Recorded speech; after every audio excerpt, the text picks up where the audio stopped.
रेगिस्तान की तपती रेत के बीच बसा एक छोटा सा गांव, जहां पानी की एक बूंद भी अमृत के समान थी।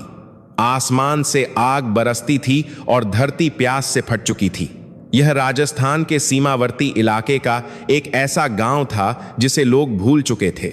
यहाँ के बुजुर्गों की आंखों में अब आंसू भी नहीं बचे थे, क्योंकि रोने के लिए भी शरीर में पानी चाहिए होता है। बूढ़ी औरतें मीलों दूर चलकर कुओं से मटमैला पानी लाती थीं और पुरुष खेती बर्बाद होने के बाद सिर्फ आसमान की ओर देखते रहते थे। इसी धूल और निराशा के बीच एक 13 साल का लड़का रहता था, जिसका नाम था अर्जुन।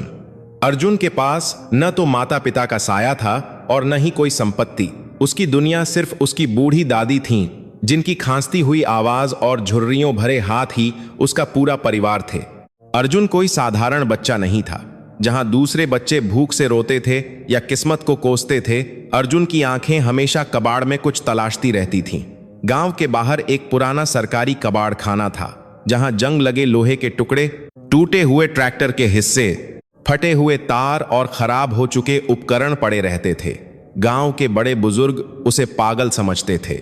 वे कहते थे कि यह अनाथ लड़का कबाड़ के साथ बातें करता है, लेकिन अर्जुन के लिए वह कबाड़ नहीं था, वह उसके सपनों की प्रयोगशाला थी। उसकी दादी जब भी उसे पुरानी चीजें घर लाते देखती तो उनके माथे पर चिंता की लकीरें उभर आती थीं। वे कहती थीं, बेटा, इन टूटे फूटे लोहे के टुकड़ों से पेट नहीं भरता, भगवान का नाम लो, वही इस सूखे से पार लगाएगा। अर्जुन चुपचाप सुनता, मुस्कुराता और दादी के पैर दबाता। उसने कभी किसी स्कूल का मुंह नहीं देखा था, लेकिन उसका दिमाग प्रकृति और वस्तुओं की भाषा को किसी भी पढ़े लिखे इंसान से बेहतर समझता था। एक दिन गांव का इकलौता कुआं भी सूख गया। गांव में हाहाकार मच गया। सरपंच ने कह दिया कि अब सरकार से पानी के टैंकर आने में 3 दिन लगेंगे। 3 दिन बिना पानी के मतलब मौत। मवेशी प्यास से तड़प कर मरने लगे। छोटे बच्चे बुखार और प्यास से बेहोश होने लगे। अर्जुन की दादी भी बिस्तर से उठ नहीं पा रही थीं। उनका गला सूख चुका था और उनकी सांसें उखड़ रही थीं। यह देखकर अर्जुन का कलेजा कांप उठा। उसने ठान लिया कि वह अपनी दादी और इस गांव को मरने नहीं देगा। वह दौड़कर कबाड़ खाने की ओर गया। सूरज सिर पर था और रेत आग के गोलों की तरह जल रही थी। अर्जुन के पैरों में फटी हुई चप्पलें थीं, लेकिन उसे कोई दर्द महसूस नहीं हो रहा था। उसने कबाड़ के ढेर से एक पुराना बड़ा प्लास्टिक का तिरपाल, कुछ टूटे हुए कांच के टुकड़े, एक जंग लगा हुआ लोहे का ड्रम, तांबे के पुराने तार और एक खराब पंखे का बाहरी ढांचा इकट्ठा किया। वह यह सब घसीटता हुआ गांव के बीचों बीच ले आया। लोग उसे देख रहे थे और कुछ तो उस पर हंस भी रहे थे। एक बूढ़े आदमी ने ताना मारा, देख लो, हमारा गांव प्यास से मर रहा है और यह पागल लड़का कबाड़ का खेल खेल रहा है। अर्जुन ने किसी की बात पर ध्यान नहीं दिया। उसने जमीन में एक बड़ा गड्ढा खोदा। उस गड्ढे में उसने गांव की बची खुची नमी वाली मिट्टी और कुछ हरे पत्तों को डाला, जो उसने बहुत मेहनत से ढूंढे थे। फिर उसने गड्ढे के ऊपर वह पुराना पारदर्शी प्लास्टिक का तिरपाल फैला दिया और उसके किनारों को भारी पत्थरों से दबा दिया। तिरपाल के ठीक बीच में उसने एक छोटा सा पत्थर रखा, जिससे प्लास्टिक नीचे की ओर झुक गया। उस झुकाव के ठीक नीचे उसने एक पुराना धातु का बर्तन रखा।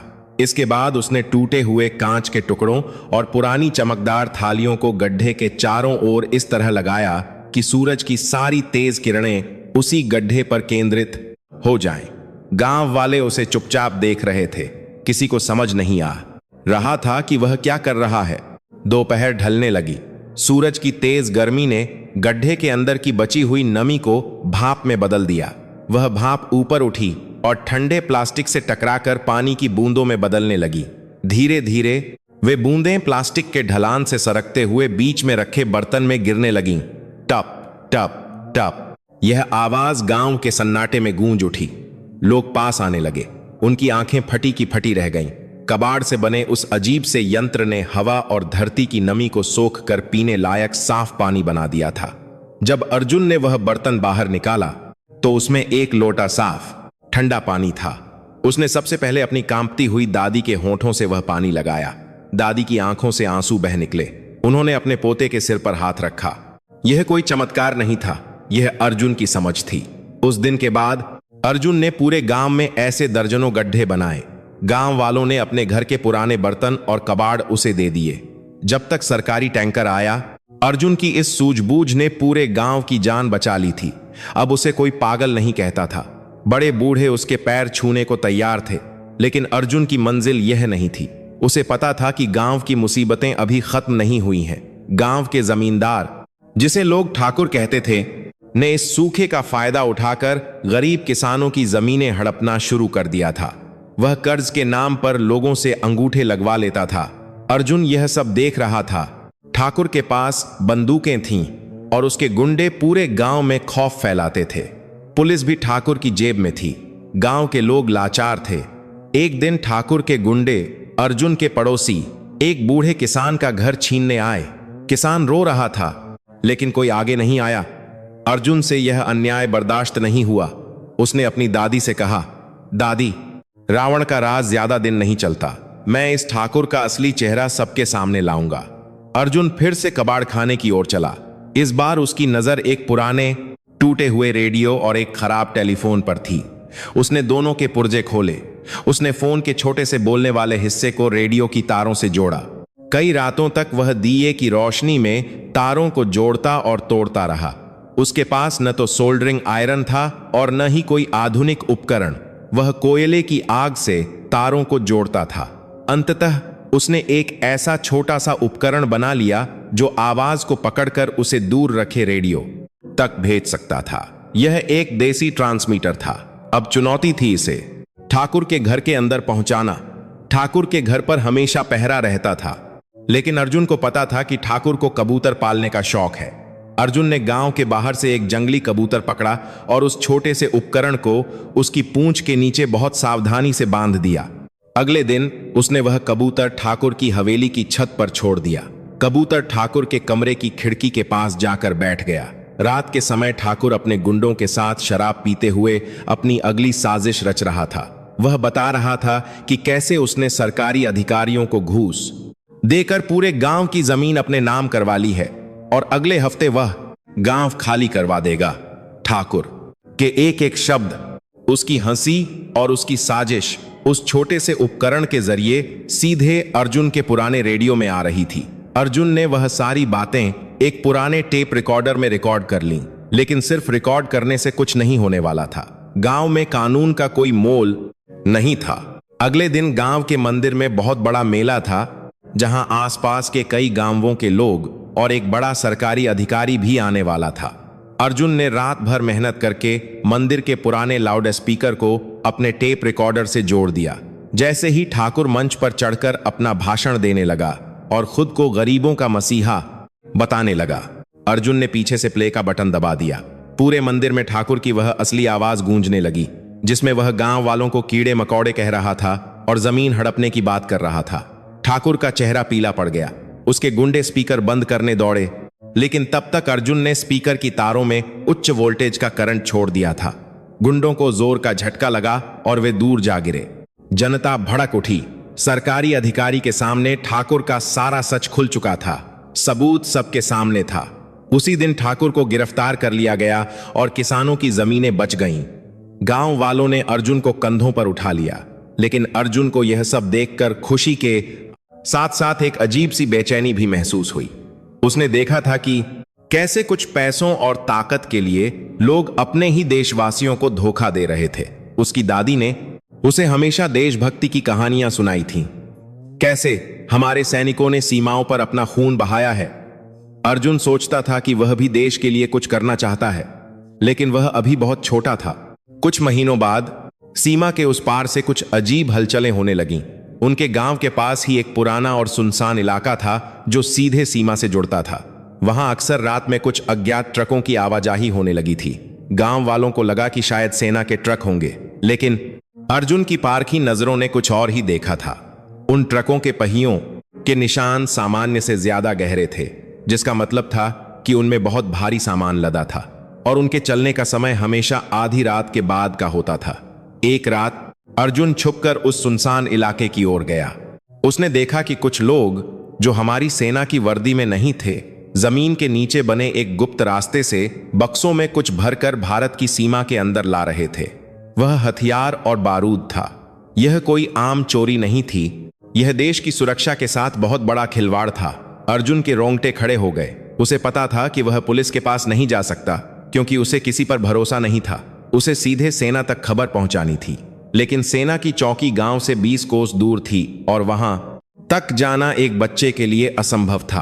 अर्जुन को अब कुछ बहुत बड़ा करना था, एक ऐसा यंत्र जो बिना आवाज किए उन दुश्मनों की हर चाल को पकड़ सके और उसकी खबर सीधे देश के रखवालों तक पहुंचा सके। उसने अपने कबाड़ के खजाने को फिर से खंगाला। इस बार उसके हाथ लगा एक खराब हो चुका ब्लैक एंड व्हाइट टीवी और एक पुरानी मोटर। उसने अपने कबाड़ के खजाने को फिर से खंगाला। इस बार उसके हाथ लगा एक खराब हो चुका ब्लैक एंड व्हाइट टेलीविजन और एक पुरानी मोटर। अर्जुन जानता था कि टेलीविजन हवा में तैरती हुई तरंगों को पकड़कर चित्र और आवाज में बदलता है। अगर वह उन ट्रकों से निकलने वाली आवाजों को पकड़ सके तो वह जान सकता है कि वे लोग कहां जा रहे हैं और उनका अगला कदम क्या है। रात का तीसरा पहर था। सारा गांव गहरी नींद में था, लेकिन अर्जुन की आंखों में नींद का एक कतरा भी नहीं था। दिए की मध्यम रोशनी में उसके हाथ तेजी से चल रहे थे। उसने टेलीविजन की बड़ी सी नली पिक्चर ट्यूब को तोड़ा और उसके अंदर के तारों का जाल निकाला। उसने एक पुराने ट्रांजिस्टर और एक आन देखने के लिए अपरी खरी घड़ी की सुइयों का इस्तेमाल किया। उसने एक ऐसा यंत्र बनाया जो दिशा और आवाज दोनों पकड़ सकता था। लेकिन समस्या यह थी कि यह यंत्र तभी काम करेगा जब इसका एक हिस्सा उन दुश्मनों के ट्रक पर लगा हो। अगली रात अमावस्या का अंधेरा था। अर्जुन दबे पांव फिर से उसी सुनसान सीमा की ओर बढ़ा। उसका दिल जोरों से धड़क रहा था। अगर वह पकड़ा जाता तो वे बेरहम लोग उसे जिंदा नहीं छोड़ते। उसने देखा कि ट्रक वहां खड़े थे और वे लोग शराब पी रहे थे। अर्जुन जमीन पर रेंगता हुआ, कांटेदार झाड़ियों से बचता हुआ ट्रकों के पास पहुंचा। उसने अपने बनाए हुए छोटे से यंत्र ट्रांसमीटर को एक चुंबक के सहारे मुख्य ट्रक के निचले हिस्से में चिपका दिया। यह चुंबक उसने एक पुराने लाउड स्पीकर से निकाला था। काम पूरा हो गया था। अब वह वहां से भागने ही वाला था कि तभी एक आदमी की नजर हिलती हुई झाड़ी पर पड़ गई। वहां कौन है? वह आदमी चिल्लाया और अपनी बंदूक तान ली। अर्जुन की सांसें रुक गईं। उसने वहीं पास पड़े एक पत्थर को दूसरी दिशा में जोर से फेंका। खट की आवाज आई। वह आदमी उस दिशा में देखने लगा। इस एक पल का फायदा उठाकर अर्जुन अंधेरे में गायब हो गया। वह भागता हुआ अपने कबाड़खाने में पहुंचा। उसने रिसीवर चालू किया। अब वह ट्रक की हर हरकत और उसके इंजन की आवाज सुन सकता था, लेकिन आवाज से केवल यह पता चल सकता था कि वे बात क्या कर रहे हैं, पर वे जा कहां रहे हैं यह कैसे पता चले। अर्जुन को पता था कि सीमा सुरक्षा बल सेना की मुख्य छावनी गांव से 30 कोस लगभग 90 किलोमीटर दूर शहर के पास है। पैदल जाना असंभव था और गांव में किसी के पास भी ऐसा वाहन नहीं था जो इतनी दूर जा सके। और अगर होता भी तो अर्जुन किसके पास जाता? कोई भी एक अनाथ बच्चे की बात पर विश्वास नहीं करता। लोग उसे पागल ही समझते। उसे खुद ही कुछ करना था। कबाड़खाने के कोने में एक पुरानी साइकिल पड़ी थी। उसका पहिया टेढ़ा था और चेन टूट चुकी थी। साथ ही वहां एक पुराना इंजन पड़ा था जो कभी किसी अनाज पीसने वाली चक्की में लगा होता था। अर्जुन ने उस भारी इंजन को साइकिल के पिछले पहिए पर कस दिया। उसने कई पुरानी बैटरियों ऊर्जा संचायक को जोड़कर एक बड़ा ऊर्जा का डिब्बा बनाया और उसे साइकिल के बीच में बांध दिया। यह उसकी बनाई हुई एक चलने वाली मशीन थी। उसने इसे पहले कभी नहीं चलाया था। सुबह की पहली किरण फूटने से पहले अर्जुन ने अपनी दादी के माथे को चूमा। दादी सो रही थीं। उसने मन ही मन भगवान से प्रार्थना की और अपनी उस अजीबोगरीब साइकिल पर सवार हो गया।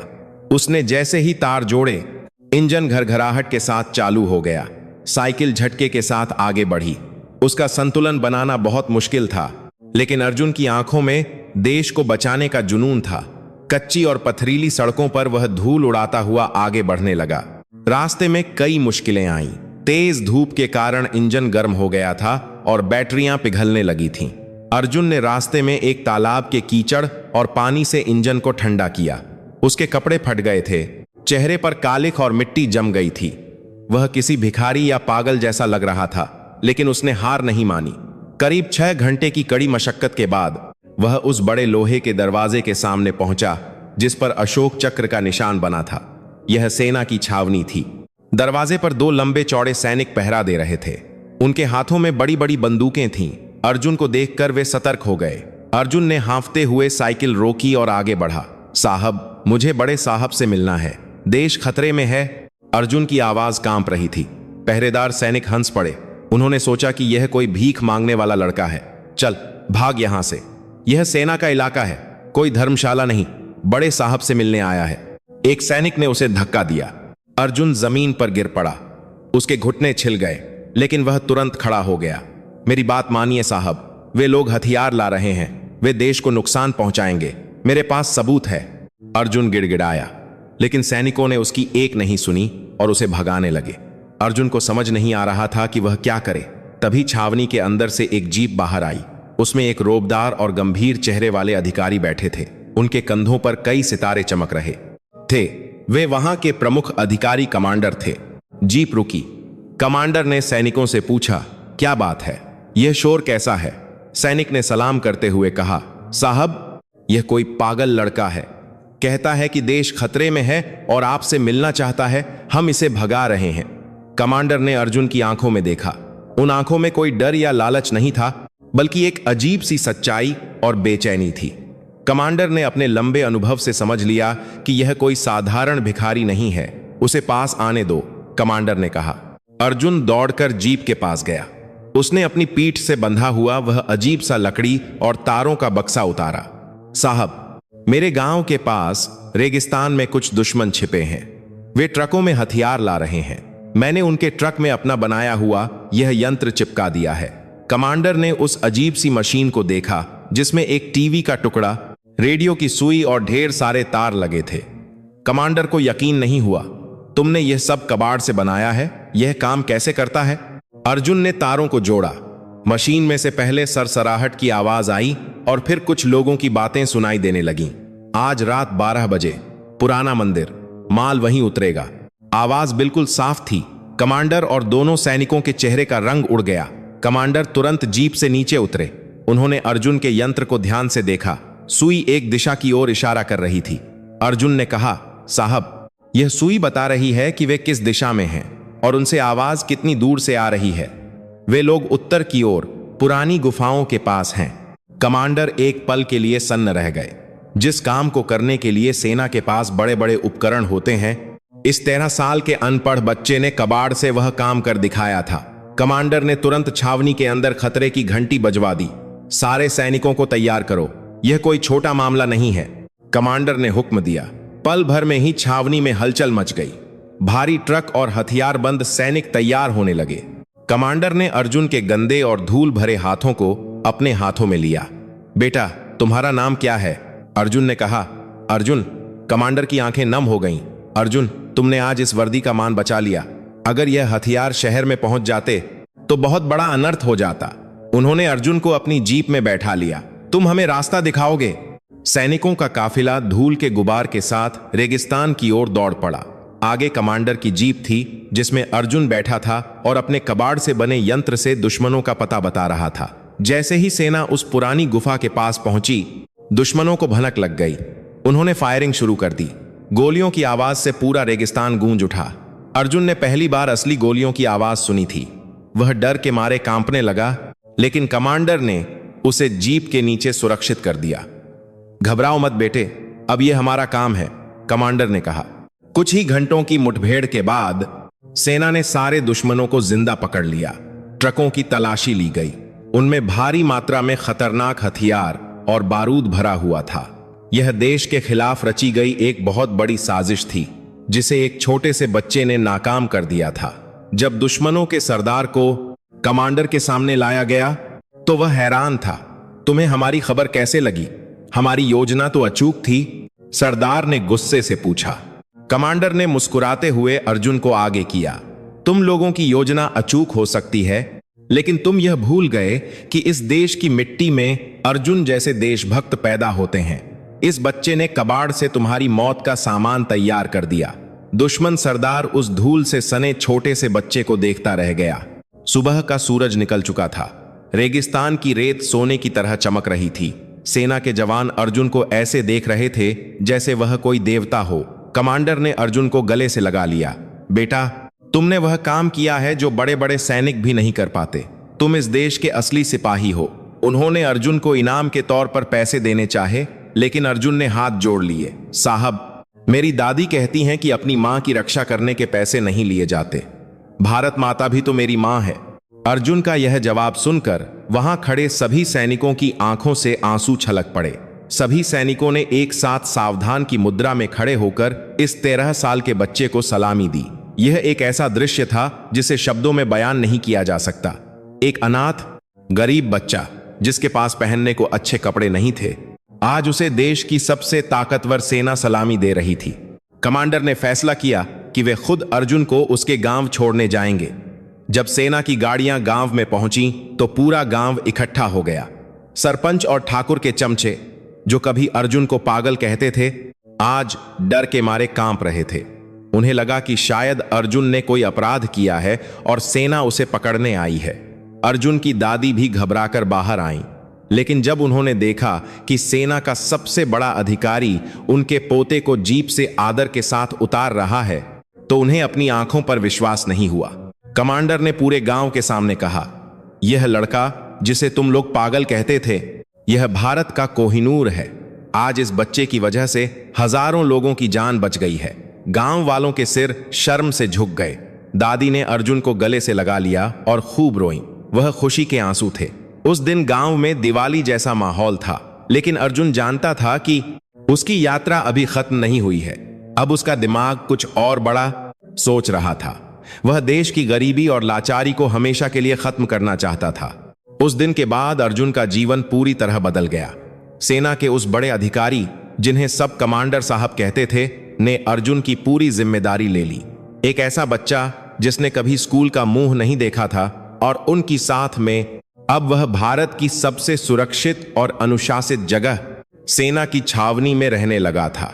यह एक अलग ही दुनिया थी। यहां न कोई जाति थी, न कोई धर्म, बस एक ही पहचान थी, भारतीय। सुबह बिगुल की आवाज से दिन शुरू होता और राष्ट्रगीत के साथ रात ढलती थी। अर्जुन ने छावनी के एक छोटे से कमरे में रहना शुरू किया। उसे साफ सुथरे कपड़े और 3 समय का भरपेट भोजन मिलने लगा, लेकिन उसका मन उनमें की कारी पड़ती है। सुख सुविधाओं में नहीं लगता था। उसका मन तो अभी भी मशीनों, तारों और पुर्जों में अटका रहता था। कमांडर साहब ने अर्जुन का दाखिला सेना के केंद्रीय विद्यालय में करवा दिया।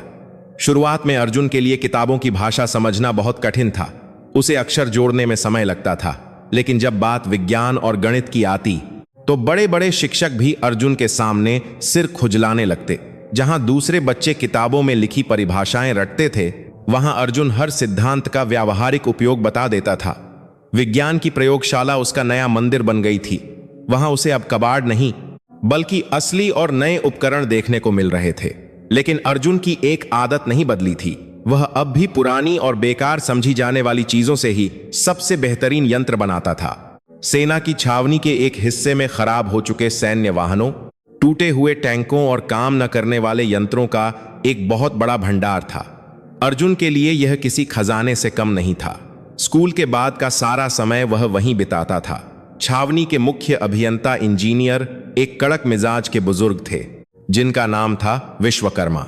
वे किसी को भी उस भंडार में घुसने नहीं देते थे, लेकिन अर्जुन की लगन देखकर उनका भी दिल पिघल गया। एक दिन विश्वकर्मा जी एक पुराने सैन्य ट्रक के खराब हिस्से को ठीक करने की कोशिश कर रहे थे, जो हफ्तों से बंद पड़ा था। उसके लिए नए पुर्जे विदेश से आने थे। अर्जुन वहां चुपचाप खड़ा सब देख रहा था। उसने विश्वकर्मा जी से कहा, गुरुजी, अगर आप आज्ञा दें तो मैं कोशिश करूं। विश्वकर्मा जी मुस्कुराए और बोले, बेटा, यह कोई गांव का ट्रैक्टर नहीं है, यह सेना का वाहन है। इसके पुर्जे बहुत जटिल होते हैं। लेकिन अर्जुन ने हार नहीं मानी। उसने वहां पड़े तांबे के पुराने तारों, एक टूटी हुई बंदूक की स्प्रिंग और एक पुराने रेडियो के पुर्जे को मिलाकर एक छोटा सा यंत्र बनाया और उसे ट्रक के मुख्य हिस्से से जोड़ दिया। जैसे ही चाबी घुमाई गई, वह विशाल ट्रक एक ही बार में दहाड़ता हुआ चालू हो गया। विश्वकर्मा जी की आंखें खुली की खुली रह गईं। उन्होंने अर्जुन के माथे को चूमा और कहा, मेरे पास जो किताबी ज्ञान है वह तुम्हारी इस ईश्वर द्वारा दी गई समझ के आगे कुछ भी नहीं है। उस दिन के बाद से विश्वकर्मा जी अर्जुन के गुरु बन गए। उन्होंने अर्जुन को धातु विज्ञान, तरंगों के सिद्धांत और यांत्रिकी के गहरे रहस्य सिखाए। समय पंख लगाकर उड़ने लगा। 5 साल बीत गए। वह छोटा सा कमजोर लड़का अब 18 साल का एक नौजवान बन चुका था। उसकी आंखों में अब भी वही पुरानी चमक थी, लेकिन उसके कंधों पर अब ज्ञान और जिम्मेदारी का भार था। इन 5 सालों में अर्जुन ने सेना के लिए कई छोटे बड़े यंत्र बनाए। उसने एक ऐसा संचार यंत्र बनाया जो बिना किसी तार के और बिना किसी बड़ी ऊर्जा के बहुत दूर तक गुप्त संदेश भेज सकता था। उसने खराब राइफलों के पुर्जों से चलने वाला एक ऐसा उपकरण बनाया जो जमीन के नीचे दबे बारूदी सुरंगों का पता लगा सकता था। सेना के बड़े अधिकारी अर्जुन को विदेश भेजकर और उच्च शिक्षा दिलाना चाहते थे, लेकिन अर्जुन का दिल कहीं और बसता था। उसे अक्सर अपनी दादी की याद आती थी, जो अब इस दुनिया में नहीं थी। उसे अपने गांव के उन बूढ़े किसानों की याद आती थी जो दिन रात आसमान की ओर देखकर बादलों की भीख मांगते थे। भारत जैसे कृषि प्रधान देश में आज भी किसान भगवान भरोसे ही जीते थे। अर्जुन अखबारों में पढ़ता था कि कैसे महाराष्ट्र, बुंदेलखंड और राजस्थान के किसान सूखे और कर्ज के कारण अपनी जान दे रहे थे। यह खबर अर्जुन के सीने में तीर की तरह चुभती थी। उसे लगता था कि अगर विज्ञान और तकनीक गरीब किसान के काम नहीं आ सकती, तो वह ज्ञान किसी काम का नहीं है। उसने फैसला किया कि वह अपने ज्ञान का उपयोग भारत के किसानों को बचाने के लिए करेगा। एक दिन खबर आई कि उनके राज्य के कई हिस्सों में टिड्डियों, एक प्रकार के खतरनाक कीड़े जो पूरी फसल चट कर जाते हैं, का भयंकर हमला हुआ है। इन कीड़ों के झुंड करोड़ों की संख्या में आते थे और हरी भरी फसलों को मिनटों में रेगिस्तान बना देते थे। सरकार परेशान थी। कीटनाशक दवाइयां बेअसर साबित हो रही थीं और उनसे जमीन भी जहरीली हो रही थी। किसान रो रहे थे। उनकी साल भर की मेहनत मिट्टी में मिल रही थी। यह खबर सुनकर अर्जुन बेचैन हो गया। उसने कमांडर साहब से आज्ञा ली और सेना के उस पुराने कबाड़ भंडार में घुस गया। वह 3 दिन और 3 रातों तक बाहर नहीं निकला। जब वह बाहर आया तो उसके हाथ में एक अजीब सी धातु की चिड़िया थी। यह कोई सामान्य खिलौना नहीं था। अर्जुन ने पुराने हेलीकॉप्टर के टूटे हुए ब्लेड, खराब हो चुके रडार के छोटे पुर्जे और सूरज की रोशनी से चलने वाले सैलों सूर्य ऊर्जा का उपयोग करके एक ऐसा यंत्र बनाया था जो आसमान में उड़ सकता था।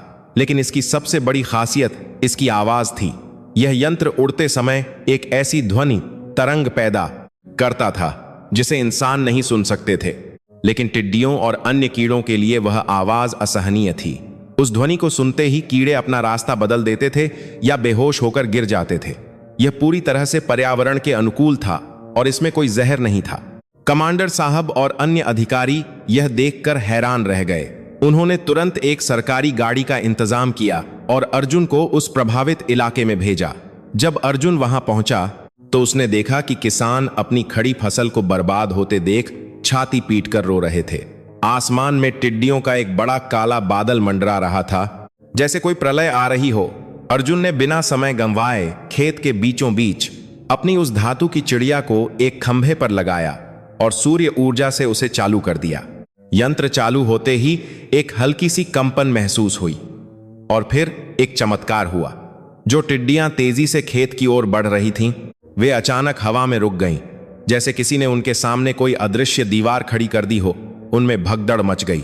लाखों की संख्या में कीड़े या तो वापस मुड़ गए या जमीन पर गिरकर तड़पने लगे। देखते ही देखते आधे घंटे के अंदर पूरा आसमान साफ हो गया। एक भी कीड़ा फसल को नुकसान नहीं पहुंचा पाया। गांव के लोग यह सब फटी आंखों से देख रहे थे। उन्हें विश्वास ही नहीं हो रहा था। एक बूढ़ा किसान दौड़ता हुआ आया और अर्जुन के पैरों में गिर पड़ा। बेटा, तू भगवान का दूत है। तूने आज मेरी बेटियों का ब्याह बचा लिया। अगर यह फसल बर्बाद हो जाती तो हम पूरे परिवार के साथ जहर खा लेते। अर्जुन ने तुरंत किसान के पैर पकड़ लिए और उसे उठाया। काका, आप अन्नदाता हैं। आपके पैरों में गिरना हम सबका धर्म है। यह मेरा कर्तव्य था। यह खबर पूरे देश में आग की तरह फैल गई। कृषि विभाग के अधिकारी दौड़े दौड़े आए। उन्होंने अर्जुन के इस यंत्र का अध्ययन किया और इसे किसान मित्र नाम दिया। सरकार ने फैसला किया कि इस यंत्र की नकल बनाकर पूरे देश के सूखा और कीट प्रभावित इलाकों में इसे लगाया जाएगा। अर्जुन को रातों रात पूरे देश का नायक बना दिया गया। लेकिन अर्जुन को इन तारीफों से कोई फर्क नहीं पड़ता था। उसका अगला लक्ष्य इससे भी बड़ा था। उसने देखा था कि कैसे पानी की कमी के कारण खेत बंजर हो रहे थे। वह वापस अपनी प्रयोगशाला में लौटा।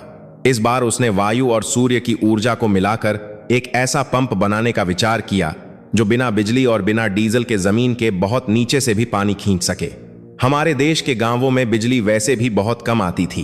अर्जुन, एक बाती के संवाददाता ने सेना के उन बड़े पंखों का इस्तेमाल किया जो कभी बंकरों में हवा फेंकने के काम आते थे। उसने उन्हें इस तरह से मोड़ा कि हल्की सी हवा चलने पर भी वे तेजी से घूमने लगते थे। इस घूमने की ताकत को उसने जमीन के नीचे डाले गए पाइप से जोड़ दिया। जब हवा नहीं चलती थी तो उसने सूरज की गर्मी को सोखने वाले काले शीशों का एक ऐसा जाल बनाया जो भाप पैदा करके पंप को चला सकता था। जब इस यंत्र को अर्जुन के अपने गांव में लगाया गया, जहां कभी एक बूंद पानी के लिए लोग मीलों चलते थे, वहां से साफ और मीठा पानी फूट पड़ा। वह पानी सिर्फ प्यास बुझाने के लिए नहीं, बल्कि खेतों की सिंचाई के लिए भी पर्याप्त था।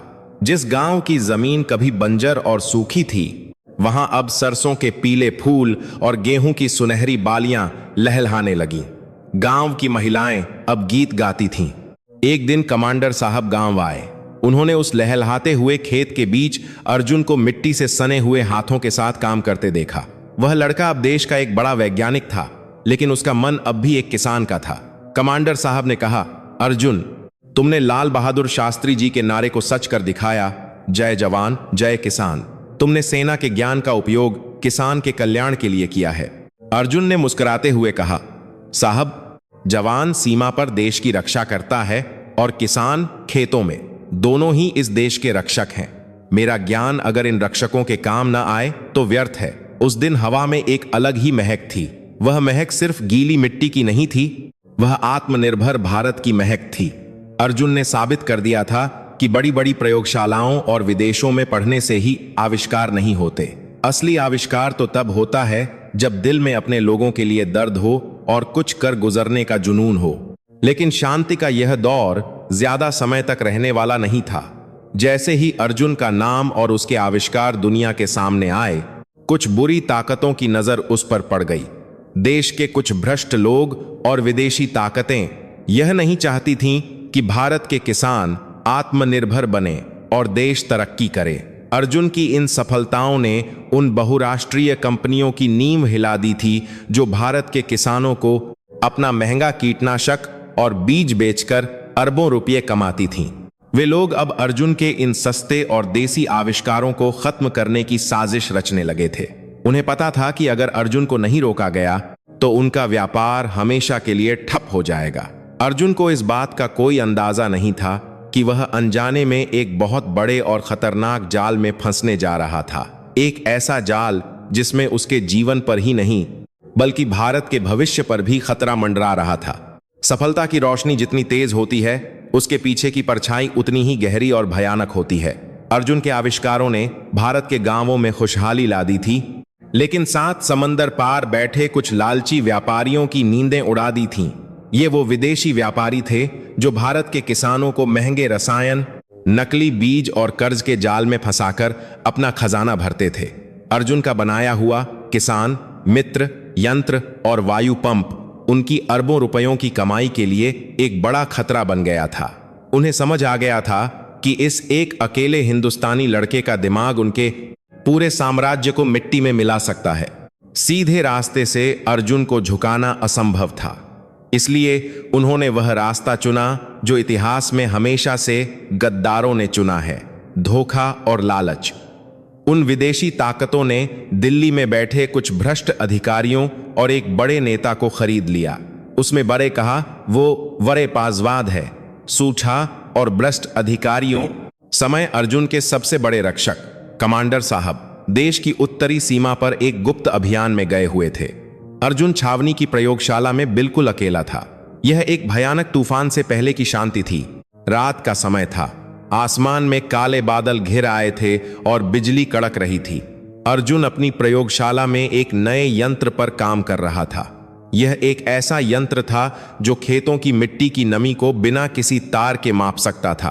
तभी अचानक प्रयोगशाला के बाहर भारी जूतों की आवाजें आईं। दरवाजा जोर से खुला।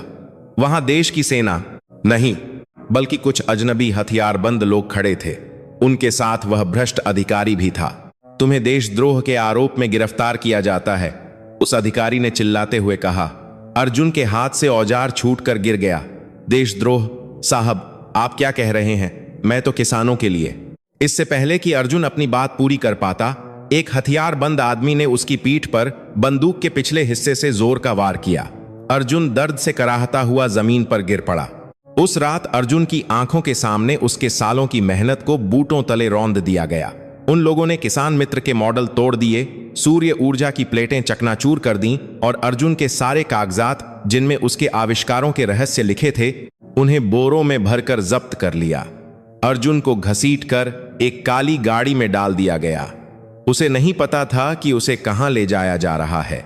गाड़ी कई घंटों तक अनजान रास्तों पर दौड़ती रही। जब अर्जुन की आंखों से पट्टी खोली गई तो उसने खुद को एक पुराने खंडहर हो चुके कारखाने के ठंडे और अंधेरे तहखाने में पाया। वहां सीलन और जंग की बदबू थी। उसके हाथ और पैर लोहे की भारी जंजीरों से बंधे थे। उसके सामने वह भ्रष्ट अधिकारी और कुछ विदेशी सूट पहने हुए लोग खड़े थे।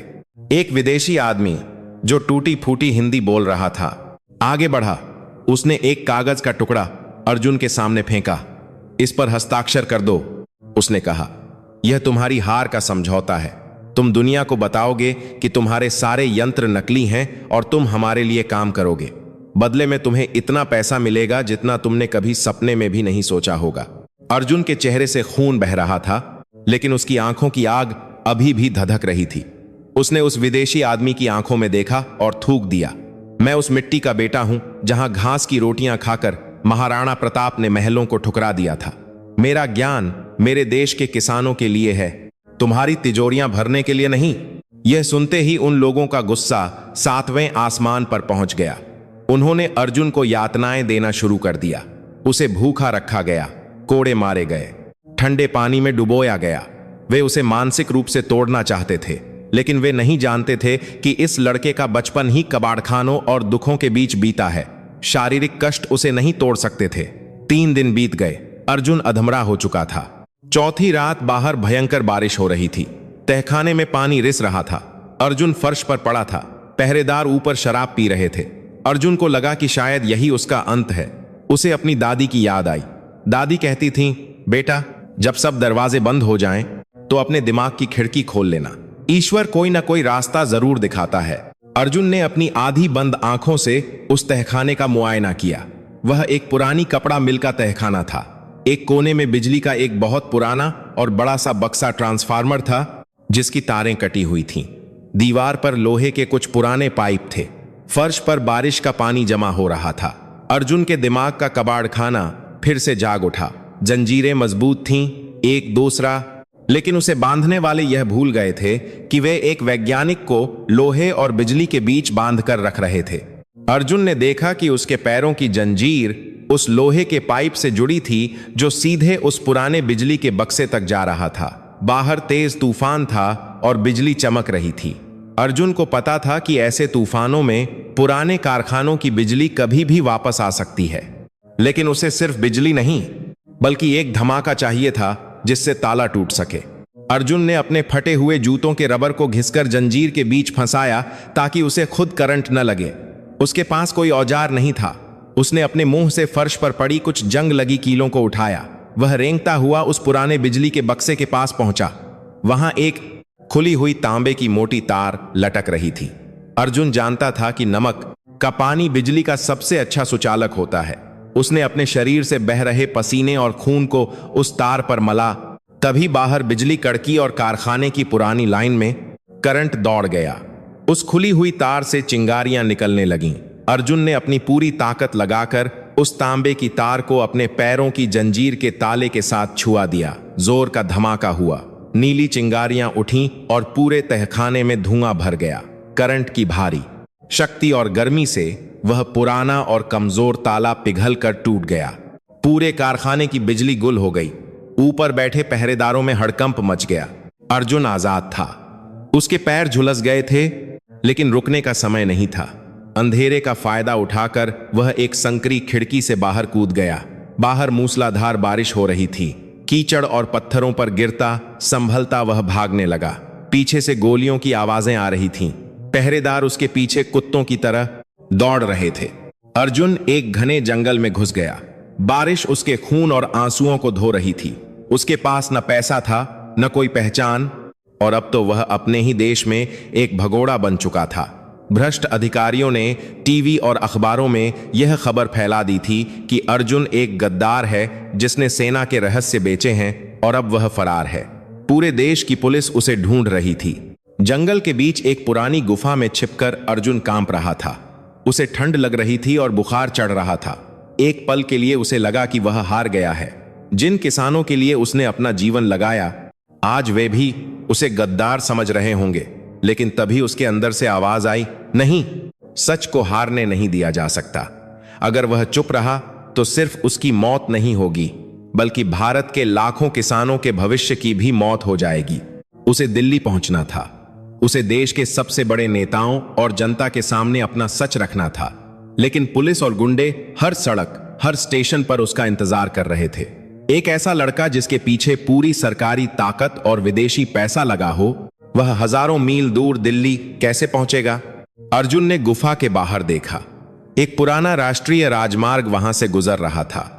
वहां ट्रकों की कतारें थीं जो माल लेकर देश के कोने कोने में जाते थे। अर्जुन की आंखों में एक नई चमक आ गई। अब विज्ञान का नहीं, बल्कि सड़कों के जुगाड़ का समय था। वह वही अर्जुन बन गया जो कभी कबाड़ खाने का राजा हुआ करता था। उसने अपने चेहरे पर मिट्टी मली, अपने फटे हुए कपड़ों को और गंदा किया और एक लंगड़े भिखारी का रूप बना लिया। वह बारिश में भीगता हुआ राजमार्ग की ओर बढ़ा। अब उसके पास खोने के लिए कुछ नहीं था, लेकिन पाने के लिए पूरा देश था। यह जंग अब सिर्फ विज्ञान की नहीं, बल्कि सत्य और असत्य की थी। और अर्जुन जानता था कि सत्य परेशान हो सकता है, लेकिन पराजित नहीं। अब उसका अगला लक्ष्य दिल्ली था, जहां वह एक ऐसा धमाका करने वाला था जिसकी गूंज सिर्फ भारत ही नहीं, बल्कि पूरी दुनिया सुनने वाली थी। कई दिनों की भूखी प्यासी यात्रा के बाद ट्रकों के पीछे छिपकर और पुलिस की नजरों से बचकर वह भिखारी के भेष में दिल्ली पहुंच गया। यह भारत की राजधानी थी। ऊंची ऊंची इमारतें, चौड़ी सड़कें और चमकती हुई रोशनी। यहां के लोग अपने काम में इतने व्यस्त थे कि किसी के पास इस बात का समय नहीं था कि वह फुटपाथ पर पड़े एक गंदे लड़के की ओर देखे। लेकिन अर्जुन की आंखों में दिल्ली की यह चमक नहीं, बल्कि अपने गांव के सूखे खेत और दादी का झुर्रियों भरा चेहरा घूम रहा था। दिल्ली में अर्जुन बिल्कुल अकेला था। पुलिस के पोस्टर हर चौराहे पर लगे थे, जिनमें उसे देशद्रोही और भगोड़ा घोषित किया गया था। वह किसी से मदद नहीं मांग सकता था। उसे सिर्फ एक ही इंसान पर भरोसा था, कमांडर साहब, जो अब दिल्ली स्थित सेना के मुख्य कार्यालय में लौट आए थे। लेकिन सेना के मुख्य कार्यालय के अंदर घुसना राष्ट्रपति भवन में घुसने से भी ज्यादा मुश्किल था। वहां परिंदा भी पर नहीं मार सकता था। अर्जुन को पता था कि कमांडर साहब हर सुबह सूर्योदय से पहले एक पुराने मंदिर में भगवान के दर्शन करने जाते हैं। यह उनकी बरसों पुरानी आदत थी। अगली सुबह जब अंधेरा छंट रहा था और मंदिर के घंटे बजने शुरू हुए, अर्जुन मंदिर की सीढ़ियों पर एक कोने में बैठ गया। कमांडर साहब की गाड़ी रुकी। वे हमेशा की तरह सादे कपड़ों में थे। उनके चेहरे पर एक गहरी उदासी और थकान थी। अर्जुन के गायब होने और उस पर लगे आरोपों ने उन्हें अंदर तक तोड़ दिया था। जैसे ही कमांडर साहब ने मंदिर की सीढ़ियां चढ़ना शुरू किया, अर्जुन ने धीरे से उनके बचपन के गांव का वह लोकगीत गुनगुनाया जो उन्होंने एक बार अर्जुन को सिखाया था। कमांडर साहब के कदम वहीं रुक गए। उन्होंने मुड़कर उस भिखारी जैसे दिखने वाले लड़के को देखा। अर्जुन ने धीरे से अपना सिर उठाया और कहा, साहब, आपके अर्जुन ने हार नहीं मानी है। कमांडर साहब की आंखों से आंसुओं की धारा बह निकली। वे भूल गए कि वे देश की सेना के एक बड़े अधिकारी हैं। उन्होंने दौड़कर उस कीचड़ से सने अर्जुन को अपने सीने से लगा लिया। मेरे बच्चे, मुझे माफ कर दे। मैं तेरे साथ नहीं था। मुझे पता था कि तू गद्दार नहीं हो सकता। मैंने तेरी खोज में आसमान पाताल एक कर दिया था। अर्जुन ने कहा, साहब, रोने का समय नहीं है। देश के असली गद्दार आज जीत का जश्न मनाने वाले हैं। हमें उन्हें रोकना होगा। उसी दिन शाम को दिल्ली के सबसे बड़े सभागार में एक बहुत बड़ा पत्रकार सम्मेलन होने वाला था। वहां देश विदेश के बड़े अखबार वाले, टेलीविजन के कैमरे और वह भ्रष्ट अधिकारी मौजूद थे। साथ ही वे विदेशी व्यापारी भी थे जो आज यह घोषणा करने वाले थे कि भारत सरकार अब उनके बनाए हुए महंगे बीजों और रसायनों का इस्तेमाल करेगी क्योंकि अर्जुन के देसी यंत्र एक धोखा साबित हुए हैं। इस सम्मेलन का सीधा प्रसारण पूरे देश के टेलीविजन पर होने वाला था। अर्जुन और कमांडर साहब जानते थे कि अगर यह झूठ पूरे देश के सामने सच बनकर दिखा दिया गया तो भारत का किसान हमेशा के लिए गुलाम बन जाएगा। सीधे जाकर उन्हें गिरफ्तार करना संभव नहीं था, क्योंकि उनके पास ऊपर तक की पहुंच थी। जनता को सच खुद अपनी आंखों से देखना था। कमांडर साहब अर्जुन को लेकर सेना के एक पुराने संचार केंद्र टेलीकम्युनिकेशन सेंटर में गए, जो शहर के बाहर एक वीरान पहाड़ी पर था। यह केंद्र वर्षों से बंद पड़ा था। वहां केवल धूल खाती हुई पुरानी मशीनें और जंग लगी हुई संचार छतरियां, डिश एंटीना थीं। कमांडर साहब ने कहा, अर्जुन, हमारे पास केवल 4 घंटे हैं। अगर तुम इन पुरानी मशीनों से उन लोगों के टेलीविजन प्रसारण को रोककर अपना सच पूरे देश को दिखा सको तो हम यह जंग जीत सकते हैं। अर्जुन की आंखों में वही पुरानी चमक लौट आई जो कभी गांव के कबाड़खाने में होती थी। साहब, कबाड़ तो मेरा पुराना दोस्त है। अर्जुन काम पर लग गया। उसने पुरानी संचार छतरी की दिशा उस उपग्रह सैटेलाइट की ओर मोड़ी जो पूरे देश में टेलीविजन के संकेत भेजता था। पुरानी मशीनों के पुर्जे खराब थे। अर्जुन ने वहां पड़े सेना के पुराने ट्रकों की बैटरियां निकालीं, कुछ टूटे हुए रेडियो के तारों को जोड़ा और उच्च आवृत्ति हाई फ्रीक्वेंसी पैदा करने वाले यंत्र के साथ जोड़ दिया। उसके हाथ बिजली की तेजी से चल रहे थे। समय रेत की तरह फिसल रहा था। उधर सभागार में तालियां बज रही थीं। भ्रष्ट अधिकारी मंच पर खड़ा होकर बोल रहा था, भाइयों, उस अर्जुन ने देश के साथ धोखा किया। उसके यंत्र नकली थे, इसलिए आज हम इन विदेशी भाइयों के साथ एक नया समझौता कर रहे हैं। पहाड़ी पर अर्जुन के माथे से पसीने की बूंदें टपक रही थीं। उसने अंतिम तार जोड़ी और मुख्य बटन दबा दिया। चिंगारियां उठीं और पुरानी संचार छतरी एक भयानक आवाज के साथ चालू हो गई। सभागार में और पूरे देश के करोड़ों घरों में जो टेलीविजन चल रहे थे, उनकी स्क्रीन अचानक काली हो गई। एक तेज ध्वनि बीप सुनाई दी। लोग हैरान हो गए कि क्या हुआ, और फिर स्क्रीन पर उस भ्रष्ट अधिकारी का चेहरा नहीं बल्कि अर्जुन का चेहरा दिखाई दिया। उसके कपड़े फटे थे, चेहरे पर चोट के निशान थे, लेकिन उसकी आंखों में शेर जैसी दहाड़ थी। पूरे देश की सांसें रुक गईं। सभागार में सन्नाटा छा गया। विदेशी व्यापारियों के चेहरे का रंग उड़ गया। अर्जुन ने टेलीविजन के उस ध्वनिग्राही माइक्रोफोन के सामने बोलना शुरू किया, मेरे देशवासियों, मुझे पहचानिए। मैं वही अर्जुन हूं जिसे गद्दार कहा जा रहा है। आज मैं किसी बड़े मंच से नहीं, उन्हों कर क्याता की कामी पता चाह रहा है, बल्कि एक पुराने कबाड़खाने से आपसे बात कर रहा हूं। मुझ पर आरोप है कि मैंने देश बेचा है, लेकिन आज मैं आपको उन लोगों का असली चेहरा दिखाऊंगा जो असल में इस देश की मिट्टी का सौदा कर रहे हैं। अर्जुन ने स्क्रीन पर वह बातचीत और सबूत चला दिए जो उसने तहखाने में उन विदेशी लोगों से रिकॉर्ड किए थे। पूरे देश ने उन विदेशियों और उस भ्रष्ट अधिकारी की वह आवाज सुनी जिसमें वे कह रहे थे कि भारत के किसानों को कैसे लूटना है। सबूत इतने साफ थे कि तूर भारत किसान बाद को आपके तक किसान पड़ता है। झूठ की कोई गुंजाइश नहीं बची। भारत मां के बेटों, अर्जुन की आवाज पूरे देश के कोने कोने में गूंज उठी। यह लड़ाई मेरी नहीं है, यह लड़ाई उस किसान की है जो धूप में जलकर हमारे लिए अन्न उगाता है। यह लड़ाई उस गरीब की है जिसका पसीना इस देश की मिट्टी को सींचता है। हम विदेशी बीजों और जहर के मोहताज नहीं हैं। हमारे पूर्वजों ने हमें ज्ञान दिया है।